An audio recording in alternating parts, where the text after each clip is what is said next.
এখনো গণতন্ত্রের সংগ্রাম কিন্তু শেষ হয় নাই। আগামী নির্বাচনের মাধ্যমে বাংলাদেশের মানুষের মালিকানা ফিরিয়ে দিয়ে তাদের ভোটে নির্বাচিত সংসদ সরকার গঠন হওয়া না হওয়া পর্যন্ত আমার নতুন গণতন্ত্রের যে অর্ডার আমরা ফিরিয়ে আনতে চাচ্ছি সেটা শেষ হবে না।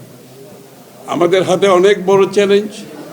আন্দোলন এখনো শেষ হয় নাই, গণতন্ত্রের সংগ্রাম এখনো শেষ হয় নাই।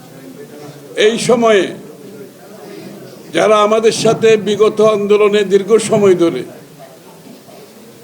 যুগপৎ আন্দোলনে আমরা ঐক্যবদ্ধভাবে রাস্তায় লড়েছি, তার মধ্যে এলডিপি অন্যতম দল এবং সাদাত হোসেন সেলিমের নেতৃত্বে এই দলটি তারেক রহমানের নেতৃত্বে ঐক্যবদ্ধ সংগ্রামের মাধ্যমে স্বৈরশাসকের পতন ঘটিয়েছে। যত সৈনিক রাস্তায় ছিল তার মধ্যে সাদাত হোসেন সেলিম এবং তার দল আমাদের পাশে লড়েছে রাস্তায় থেকে। সুতরাং যারা সেই গণতন্ত্রের বিশ্বাসী দল, যারা ত্যাগ স্বীকার করেছে, বিএনপির পাশে থেকেছে, আজকে সেই দলটি বিএনপির সাথে তাদের দল বিলুপ্ত করে একাকার হয়ে গেছে, জড়িত হয়েছে। বিএনপির আদর্শ উদ্দেশ্যে বিশ্বাস করে, বিএনপির উপর আস্থা রেখে আগামীর যে বাংলাদেশ করার স্বপ্ন তারেক রহমান সাহেব দেখছেন, সেই বিশ্বাস রেখে আজকে আমরা এক জায়গায় এসে দাঁড়িয়েছি। এটা অত্যন্ত গুরুত্বপূর্ণ একটি সময়। আরও যারা অনেকে লড়েছে বিভিন্ন অবস্থান থেকে, তারাও বিএনপিকে সমর্থন দিয়ে যাচ্ছে কিন্তু আগামী নির্বাচনের জন্য। এই মনোনয়ন সাদাত হোসেন সেলিম অর্জন করেছে। তার দীর্ঘ সংগ্রাম অবদানে বিএনপির পাশে থেকে তারেক রহমানের নেতৃত্বে সে এই আন্দোলনে আমাদের সহযোগী ছিল।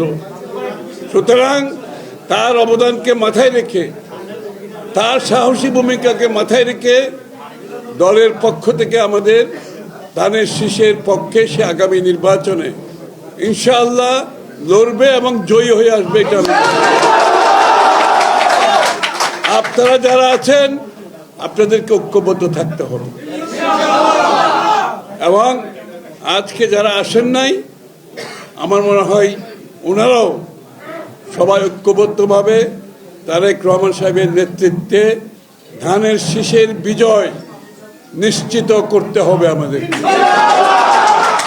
এর বাইরে যাওয়ার কোনো সুযোগ নাই, কারণ এটা বাংলাদেশকে রক্ষার সংগ্রাম, এটা গণতন্ত্রকে রক্ষার সংগ্রাম, এটা বাংলাদেশের মানুষের মালিকানা ফিরিয়ে দেওয়ার সংগ্রাম।